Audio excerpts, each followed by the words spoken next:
Islamic বক্তা আবু তহা আদনানের বিরুদ্ধে স্ত্রীর পরকীয়ার অভিযোগ আলোড়ন ফেলে দিয়েছে ধর্মীয় অঙ্গনে। এমন অভিযোগের পর ষড়যন্ত্রের শিকার হয়েছিলেন উল্লেখ করে এবার ক্ষমা চেয়েছেন তহার স্ত্রী নিজেই।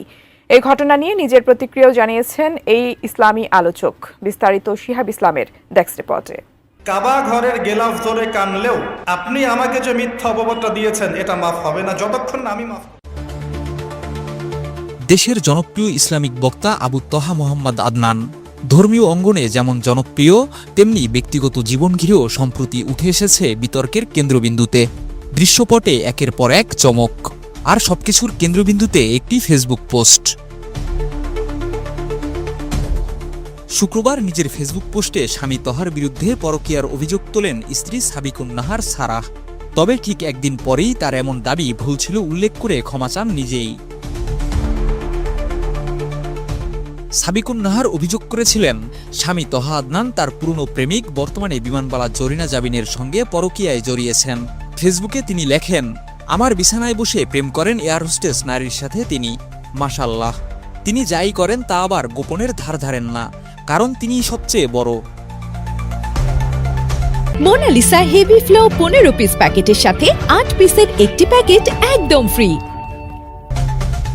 স্ত্রীর এই পোস্ট ছড়িয়ে পড়ার পরই সামাজিক মাধ্যমে ওঠে তুমুল সমালোচনা।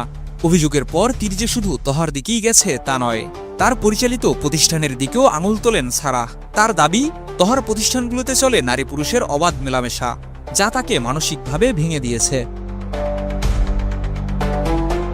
কিন্তু এই ঘটনা নাটকীয় মোড় নেয় পরবর্তী ধাপে। হঠাৎ করেই সেই পোস্ট মুছে ফেলেন সারাহ। এরপর আরেকটি পোস্টে তহার কাছে ক্ষমা চেয়ে তিনি লেখেন, ভুল তথ্যের ভিত্তিতে তিনি ওই পোস্ট দিয়েছিলেন। বলেন, কিছু হিংসুক ব্যক্তি আমাকে মিথ্যা তথ্য দিয়েছে, যা সত্যতা যাচাইয়ের পর ভুল প্রমাণিত হয়েছে। স্বামীর চরিত্র নিয়ে এমন বিস্ফোরক অভিযোগের পর আবার নিজেই ক্ষমা চাওয়ার ঘটনায় বিভ্রান্ত নেটিজনরা। এদিকে স্ত্রী সাবিকুন নাহার ক্ষমা চাওয়ায় তাকে ক্ষমা করে দিয়েছেন উল্লেখ করে দীর্ঘ এক ফেসবুক পোস্ট করেন তহা আদনান। তিনি লেখেন, তার স্ত্রী সাবিকুন নাহার অল্প সময়ের ব্যবধানেই দুটি ফেসবুক পোস্ট করেছেন। দুটোই তার প্রতি স্ত্রী সাবিকুন নাহারের অপর ভালোবাসার নিদর্শন। তিনি লেখেন, হাসে ভুল করেছে, তবে ভুল বুঝেছে।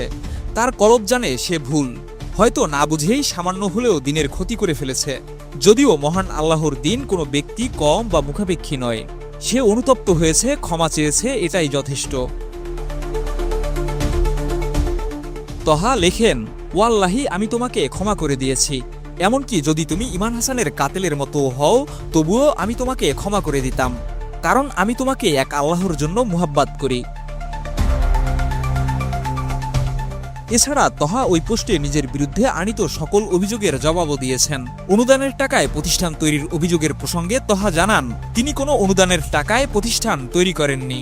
মানুষের কাছ থেকে নেওয়া অনুদান শুধুমাত্র ফিলিস্তিনের গাজায় ত্রাণ সহায়তা এবং দাওয়া সেমিনারের পেছনে ব্যয় হয় বলে উল্লেখ করেন তিনি। এছাড়া তার প্রতিষ্ঠানে মিক্সিংয়ের কোনো সুযোগ নেই বলেও উল্লেখ করেন এই ইসলামিক আলোচক। শিহাব ইসলাম, ATN নিউজ।